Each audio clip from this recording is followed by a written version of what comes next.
I want to introduce the head of the SMPTE San Francisco chapter, a big friend of the show. They've been great supporters. We're really happy to donate, make a donation every year to their student fund to help them educate, inform, supply some good funding for travel for students. So welcome to the stage, Shane Ruggiero, the chair of the SMPTE San Francisco chapter. Shane. Thank you, Marty. Is everybody doing well? End of the day? You guys caffeinated? Good? Ready to go? We got one more. We got a great speaker for you guys. Ian is the chief engineer for Mark Rober YouTube channel. This is the most popular science and engineering channel on YouTube. He only has a paltry 63 million followers, so, you know, it can't be that huge. Come on, it's massive. This is a great show. If you haven't seen it, if you haven't subscribed, get over there and subscribe. Ian, he is, I mean, he's actually not only an artist, but he's also an engineer. He has been an invited speaker at NASA's Jet Propulsion Laboratory.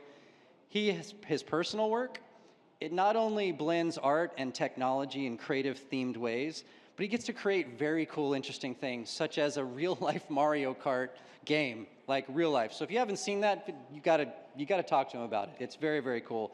And actually, many of his projects have been featured in Wired Magazine, NPR Online, Popular Mechanics, even on NBC's Today Show. So, Ian, he inspires people, and he aims to inspire creativity and the belief that anyone, you, and everyone can do anything. So, please, help me welcome Ian to the stage.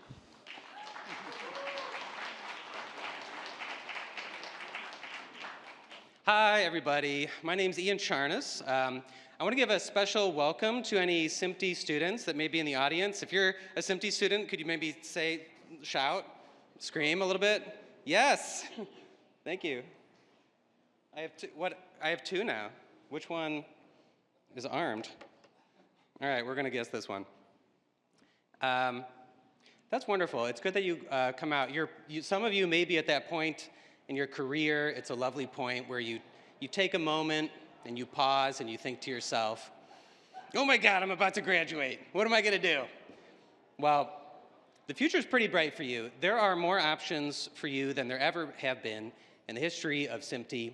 In addition to film and television, of course, you've got a huge new industry that appeared out of nowhere during your lifetime. Of course, I'm talking about social media, where I work. I'm the chief engineer for Mark Rober's YouTube channel. If you have heard of Mark Rober or maybe watched a video, could you raise your hand? Okay, let's see a couple, yeah. Excellent. So you're familiar. It's the #1 science and engineering channel on YouTube with over 63 million subscribers. Actually, I wrote this slide yesterday. I think it's at 64 million now. But you may have seen Backyard Squirrel Maze, or Glitter Bomb Catches Package Thief, or Carnival Scam Science. If you spend any time on YouTube, they have shown you this thumbnail. They have shown you this thumbnail. Mark's channel is in the top 50 of all YouTube channels anywhere on the planet. If you add up all of the views on Mark's channel, for all of the videos, you'll see that the total count is at 9.7 billion views. That's billion with a B. That's more views than there are people on the planet. And yet, the #1 video on YouTube has almost twice that number of views in just one video. So just for fun, does anybody know the most viewed YouTube video of all time? And I hope you're putting your phones down. I don't want to see any cheating in the audience. But I do have a lovely assistant today who's going to be helping hand out prizes. Bree, could we hold up one of those Fat Gus plushies? Fat Gus is a beloved squirrel character featured on the channel. And these are signed by Mark Rober. So if you are a big fan, or if you have any nieces, nephews, children, grandchildren, you can score some major cool points if you gift them one of these. So anybody brave enough to interact with me during this talk is going to, even if you get the wrong answer, is going to get this. So excellent. Do you have a guess for the most viewed YouTube video of all time? Oh, is it never gonna give you up? Is it the Rickroll? That's an excellent guess. You get a plushie. I'll take another guess. Yes, you with the glasses on your head? World history of dance. Oh, the history of dance with the guy who did all the cool moves. Excellent. Can we get a plushie? And then I'm gonna take one more. Maybe, okay, go ahead, Patrick. Carnival Scam Science. Oh, no, we're looking for one with a B at the end of the number. There'll be other opportunities to win a prize. Thank you, everybody. The correct answer, the most viewed YouTube video of all time with over 15 billion with a B views. What? It's a good guess, but it's actually... You knew it, right? There is no force on this planet that can beat. Baby shark, Forget about it. This thing's untouchable. When the sun expands into a red giant 5 billion years from now, and it engulfs the earth in its warm, deadly embrace, the last transmission from our dying planet, statistically, most likely, almost certainly, is going to be. baby shark, baby shark. Where was I? Right. I'm the chief engineer for Mark Rober's YouTube channel, which means I help make the weird and wonderful inventions that you see in the videos. Things like a robot that solves jigsaw puzzles, a football that explodes into confetti for some reason, and a satellite. Yeah, like a real satellite that went into outer space and everything. Look, here it is on a rocket. Mission. Liftoff of the Falcon 9. Go SpaceX. Go transport yourself. This is not AI. Though I guess I have to prefix everything with that now. Here is a satellite actually being deployed from the rocket. Did you see that? That's 500 kilometers up from where we are in outer space. The idea is that you, like you, are going to get to upload a selfie to outer space. We're going to display it on a Google Pixel smartphone and then take a picture of your face with the Earth in the background there. So you're actually getting a selfie with the Earth. And at the end of this talk, I'm going to share a secret link where you can get a space selfie for free. Everybody in the audience gets a free space selfie. You get a space selfie. You get a space selfie. Well, you're welcome. One of the amazing SMPTE organizers saw our satellite project, and he saw how we used it to generate millions of views on YouTube. And they asked me if I would come here and share my kind of unusual career with you today to show the intersection between science and video storytelling. Our videos fall under the banner of science communication. You have a new technology or scientific principle. Can you explain it to me like I'm 5? Can we give someone the scaffolding their brain needs to understand some new science? At Mark Rober's secret headquarters, when we need to hire science communicators, we find if the pool of available talent is smaller than we would like it to be. So I'm here today to help shine a light on science communication by showcasing some wild projects and revealing 6 hidden tactics we found that work to get science topics to resonate with audiences. But before we talk about that, I just want to share a fun story from before I joined up with Mark Rober. Let's go back to April 4th, 2013. Over 5.1 million people were tuned in to watch the Today Show on NBC. One of those was my dad, who was very excited because his son, the engineer, was going to be on the show. Some friends and I had made a very unusual device. It's a computerized waterfall. Have you seen something like this before? See some nods. So here you can see it printing artwork using just falling water. It's really pretty, and I really love the sound. So we built this, but we had seen this kind of thing before. There were already computerized waterfalls at that point, and we wanted to do something new.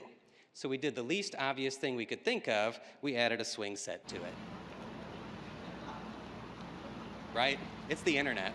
So now there's a sheet of falling water, and it opens up at just the right time so that you stay dry most of the time.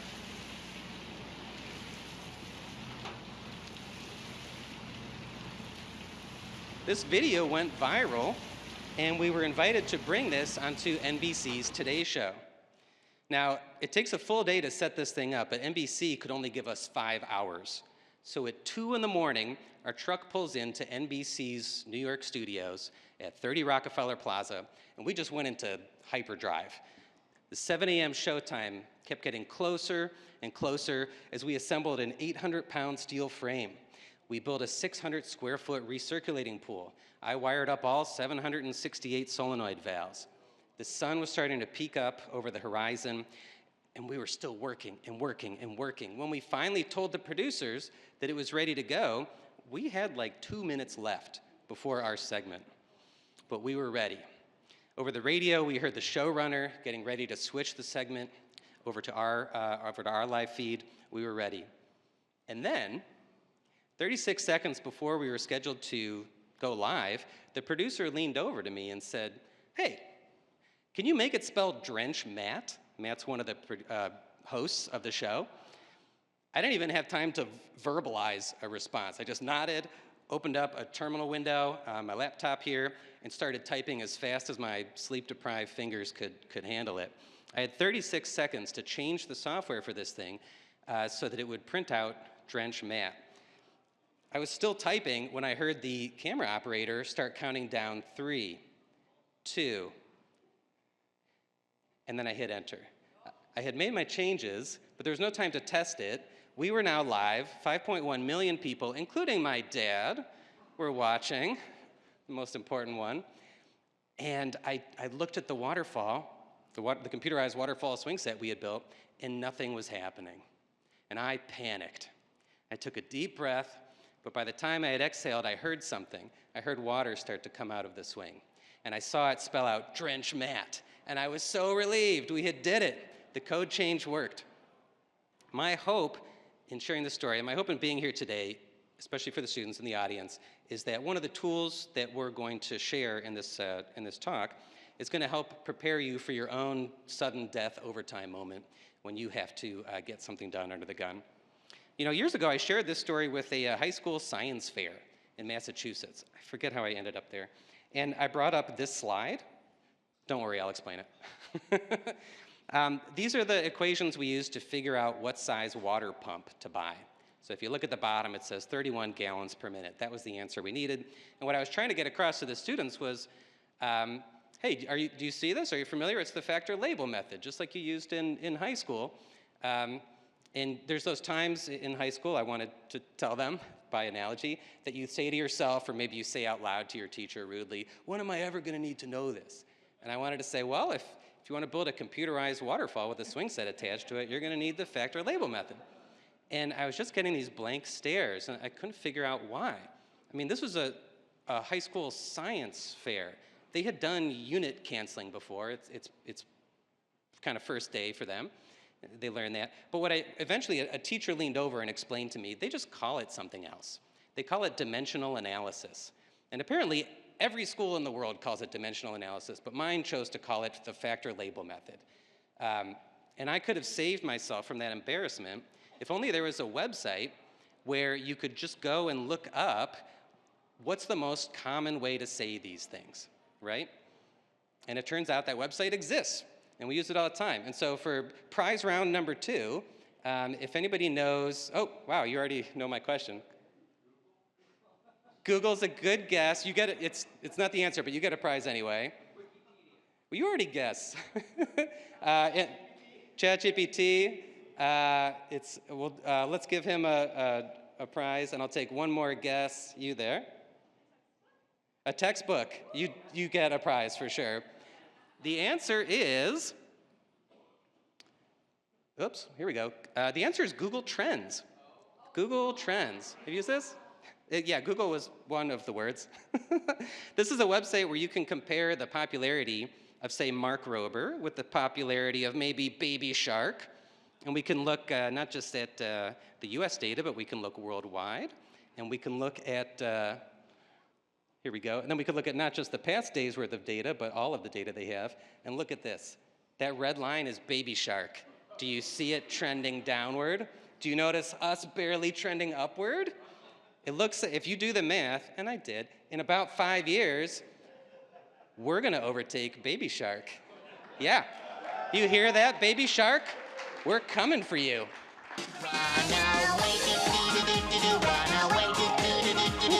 Sorry, I couldn't resist. Google Trends, I use that all the time. Throughout my career, I've worked on and discovered science communication tools that work. And today I'd like to share our top 6 tools for effective science communication. First up is scale models. This is the most commonly used science communication tool. We all know what a scale model is, of course. But let's look at a few examples of this. Here's one of my personal projects. This is an invisibility shield. It's not a camera trick. It looks like this in real life. It's a really cool material that magicians use, in the magician field it's called Lubor's lens, to make small objects disappear. So I made a big version of it. The material is called lenticular lens, and it has these grooves on it. They're microscopic, and they act like lenses. They don't show up on camera that well. This is a microscope view. And so I made a bigger version of it. And I had a Harry Potter thing that year. And this scale model made it easier to show how those lenses bent the light and made the effect possible. Note that in this example, I took a small thing and made it bigger. Here's an example from Mark's channel. This is a scale model of the satellite that we just launched into space. This is an example of a large thing that we made smaller. This is a scale model of an elliptical room. Have you been to the elliptical room at the US Capitol? These are the kinds of rooms where if you stand in a certain spot, you can hear everything in the room. And we were showing that effect. Now this is interesting because we were trying to show an effect of sound bouncing off walls. Well, you can't see sound. So instead we substituted the sound for something that you can see, which is this laser light shining through the fog. And here's Mark showing a scale model of our solar system. Note that he did this on a football field, and he's using other common things like a soccer ball, or a flake of pepper, or the head of a pin, because those are common everyday things that we can relate to. We have a good sense of their size. Which brings us nicely to tip number 2, relating to the everyday. Use everyday objects, things we've been familiar with since we were kids. Let's look at some examples. A few years ago, I built my own personal jetpack to see how fast I can roller skate.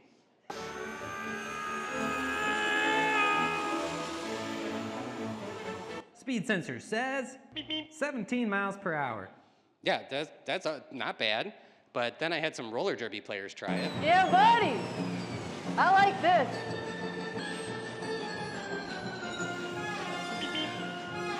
Awesome. That's more like it. She's actually a dentist. So the next time you're getting your checkup, you might wonder, am I in the, yeah, that's why, smashed her mouth. That's why she was wearing that full face helmet there. She's not taking those choppers for granted. One of the challenges here is that you can't see how hard this thing's pushing. Like here, when the flame is huge, it's actually pushing less, and there, when the flame is invisible, it's actually pushing more. I could just tell you the numbers. This is how many pounds of force it's pushing with, but you want to really be careful about throwing out numbers. After the first number, we all just tend to zone out for some reason. It's better if you can find a common way to visually relate the thing we're measuring to our everyday circumstances. I ended up using a scale from the grocery store to show the forces. We want to find something we're all familiar with and then use that to visualize. It helps people get a sense of it. Back to Mark's channel, you can't see magnetic fields. Those are invisible. So we help viewers see them with a compass. You can't see temperature. So here we used a thermometer animation to show how the satellite that we send into outer space gets cold sometimes and hot sometimes. In the satellite video, we also had to explain radiation shielding. And Mark came up with a really good kid-friendly way of explaining what that means by using sunburn and sunscreen as the analogy. The sunscreen protects you from a sunburn, just like the radiation shielding protects the satellite from the gamma radiation and the high-energy protons in outer space. This analogy, the sunburn sunscreen analogy, it's just a really easy way of visualizing things, especially for the kids in the audience. All right, I think you get the picture. Let's look at another method. Hiding the vegetables. Let's just take a look at a couple examples and you'll see the pattern. This is the Tesla Orchestra. It's a group I started, and we make musical Tesla coils. So those towers on the right and left there, they're taller than me. They're shooting out bolts of lightning, you might notice. Those are the Tesla coils. And what we do is we tune the electricity so that it actually makes music. Here's what that sounds like.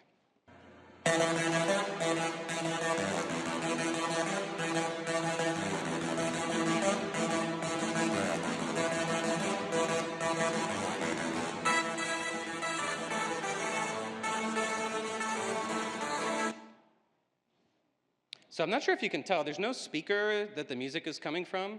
The sparks are vibrating the air just like a speaker, and the music is coming from the sparks themselves. So that all you heard was the sparks. Kind of sounds like bees trying to sing.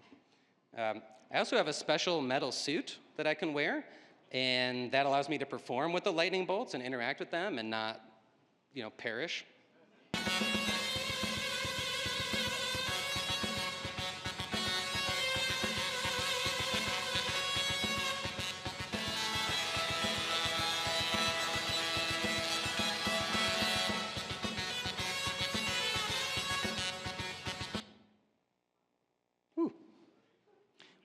We even partner up with a flame effects team so that we can add fireballs to the show.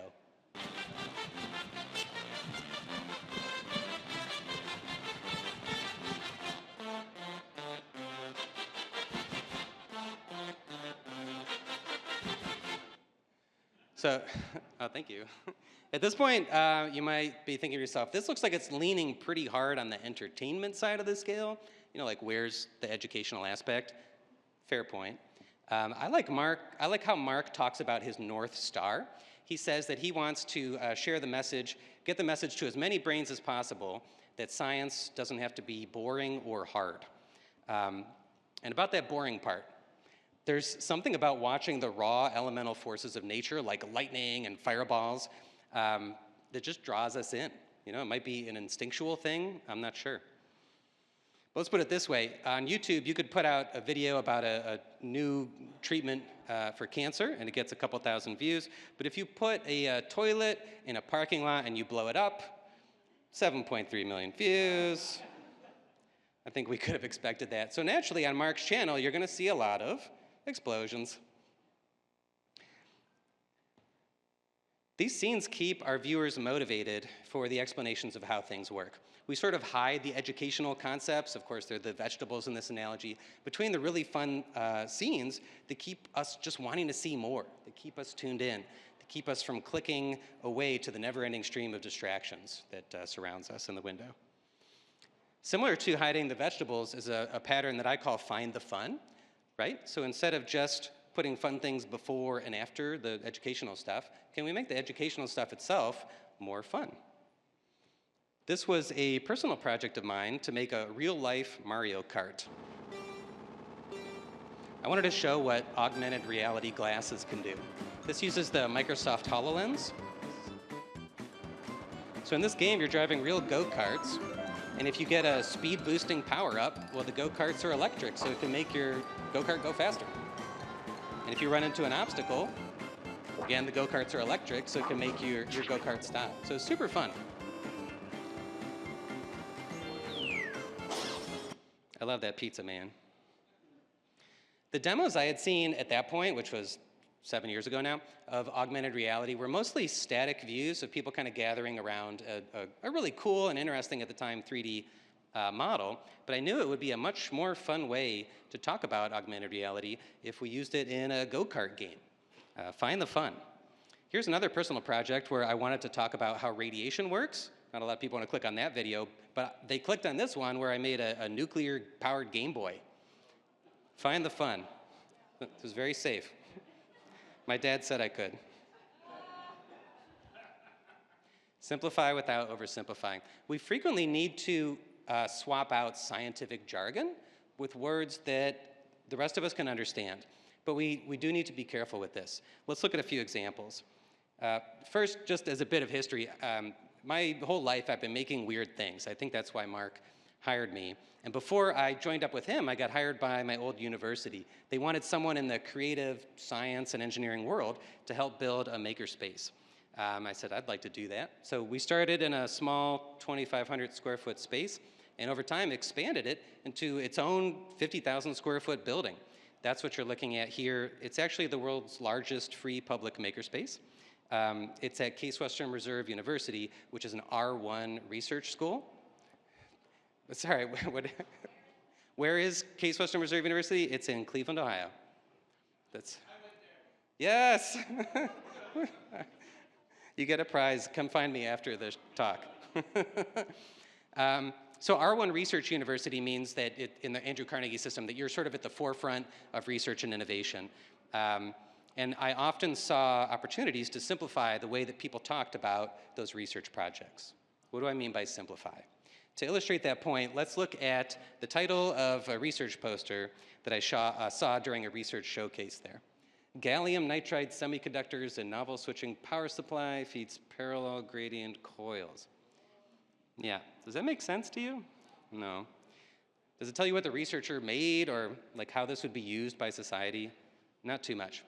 This researcher has gotten much, much better at science communication, but this early poster was a bit of a head scratcher, even for me. Eventually I figured it out, and what they made was amazing. They invented a new kind of MRI machine that was gonna let people with brain implants get MRIs for the first time in history. Right? Before then, it was not safe because the MRI would heat up your brain implant, and things heating up inside your brain is as bad as it sounds. This was gonna change that. So the impact was huge. You just couldn't tell it from the poster. Being able to simplify things and recognizing when they need to be simplified is a crucial skill. So in your careers, if you do science communication at all, you are very likely gonna run into scientists and engineers who need your help. We need your help in simplifying the story. Let's take a look at a few other research papers. Language models are few-shot learners. This is actually another time to win a prize. Don't look on your phone, but if you can guess what everyday product this became, ChatGPT, you get a prize. Yeah, that's exactly right. Let's look at one more. High-resolution image synthesis with latent diffusion models. Stable diffusion. Raise your hand if you said that. Well, you already got a prize. Did anybody else also say it? Okay, over there. We'll get a prize for you. Keep your hand raised. So this became DALL-E, Midjourney. This was the genesis of AI image synthesis. So the next time you generate an image of, say, the cast of Star Trek at an Ibiza foam rave party, or perhaps Abraham Lincoln at an insane clown posse show, you can thank the paper called High-Resolution Image Synthesis with Latent Diffusion Models. These titles make sense to other researchers in the field, but when it comes to communicating with the public, we need to simplify without oversimplifying it. If we oversimplify things, we risk coming across as condescending. So earlier when I said, explain it to me like I'm 5, let me rephrase that. Explain it to me like I'm new to the topic, right? Still respecting my intelligence. So that's what we do on Mark Rober's channel. The puzzle robot video could have been called Combinatorial Optimization and Graph Theory Applied to the Automatic Solution of Jigsaw Puzzles, but instead we called it My Puzzle Robot is 200 times faster than a human, right? Because our job is to make the complex sound fun and understandable. Last one, I think you knew this one was coming. Storytelling. One idea, one area where Mark Rober really shines, and I really tip my hat to him, is in storytelling. He often says in interviews that he's a good engineer, but he's a great storyteller. And watching his videos, I'd say that checks out. Even with over 80 people working for him, Mark still writes all of the stories. You'll see lots of different stories in his videos, but he especially likes competitions. Competitions make for great stories. He's done human versus human competitions, like this video called Acid versus Lava, where a guy who makes lava in his backyard, a named backyard scientist, competed against a chemical engineer named Niall Red. He's done human versus machine competitions, like putting my puzzle robot here up against the world jigsaw puzzle solving champion, Tammy, there featured in blue. Best human and still best human, but a robot can be hard to beat. The space selfie video could be considered a human versus nature competition. Everything in space is trying to kill you. The atomic oxygen, the vacuum, the thermal radiation from the sun, the radiation It's just not a real nice place to go. I actually had to do quite a lot of surgery on the Google Pixel smartphone to get it to try to survive the vacuum and the radiation in outer space. Now, did it survive? I don't know yet. I think I'm going to know tomorrow, and you're going to have to wait until the next video to find out. Stories also have characters. Mark's a character, of course, but he also turns the inventions into characters. Like here's Chopsticks, our piano robot.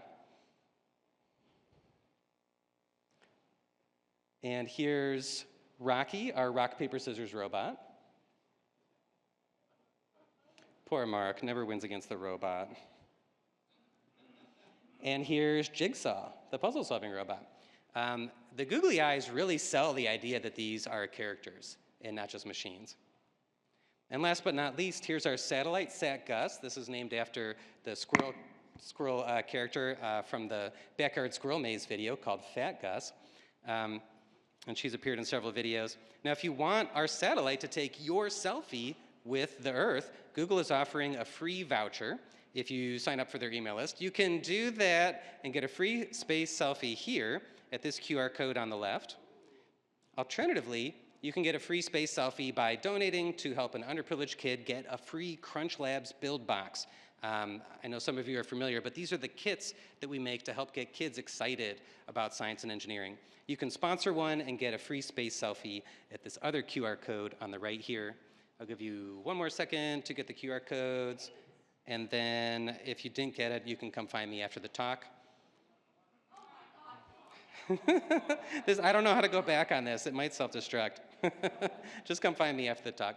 So in this today, we went over 6 tools to help you become a better science communicator. How do you take an idea and blow it up into a viral video? If you want to help us share the message that science doesn't have to be boring or hard to understand, these tools will help.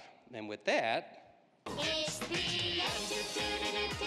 It's the end to do-do-do-do-do. It's the end to do-do-do-do-do. It's the end. I'll see you on the internet.